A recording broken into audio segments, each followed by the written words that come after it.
Hello friends, I am Seema and welcome to my channel. આજે હું બનાવું છું મખાના અને ગુંદરની સુખડી. તો ચાલો શરૂ કરીએ.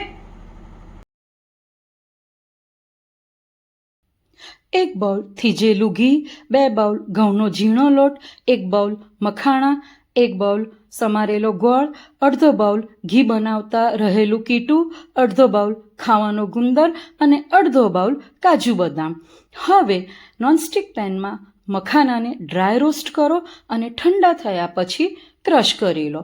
તેવી જ રીતે ખાવાના ગુંદરને પણ આપણે કાચો જ ક્રશ કરવાના છે. હવે જાડા તળિયાવાળી કઢાઈ કે નોનસ્ટિક પેનમાં પહેલાં ઘી ગરમ કરો. ઘી બરોબર ગરમ થઈ જાય પછી તેમાં ઘઉંનો લોટ ઉમેરો અને ઘઉંના લોટને પણ બરોબર મિક્સ કરો અને ગરમ થવા દો. જેમ જેમ ઘઉંનો લોટ ગરમ થશે તેમ તેનો કલર ચેન્જ થશે અને સુગંધ આવવા માંડશે.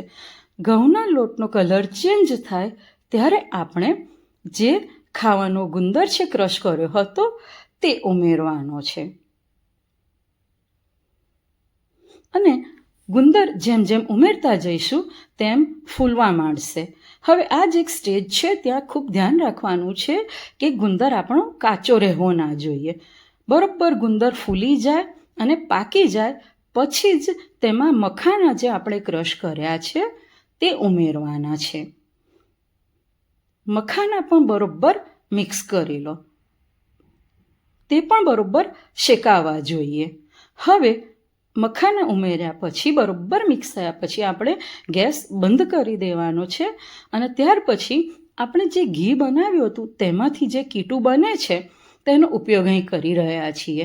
આ કીટું એકદમ ફ્રેશ કીટું છે અને તેમાં બિલકુલ ખટાશ મેં લીધી નથી. મતલબ કે મલાઈમાંથી જ્યારે આપણે ઘી બનાવીએ છીએ ત્યારે મલાઈમાં થોડાક દહીંનો ઉપયોગ કરીએ છીએ, પછી ફેંટીએ છીએ.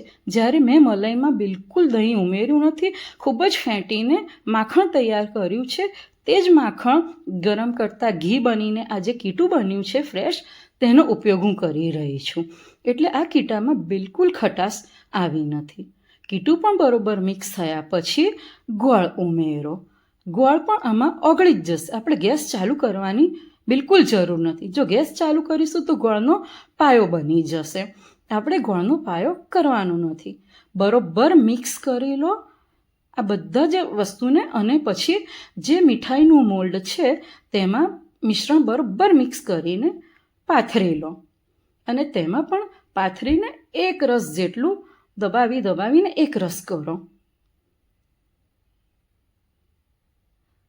તેની ઉપર તમારા મનપસંદના કાજુ, બદામ, પિસ્તા ટુકડા કરીને તેની ઉપર ડેકોરેટ કરો અને તે ડ્રાયફ્રૂટ્સને પણ થોડાક દબાવી દો જેથી ખુલ્લા ના પડી જાય.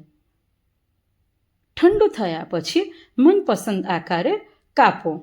તો તૈયાર છે આપણું મખાના અને ગુંદર પાક.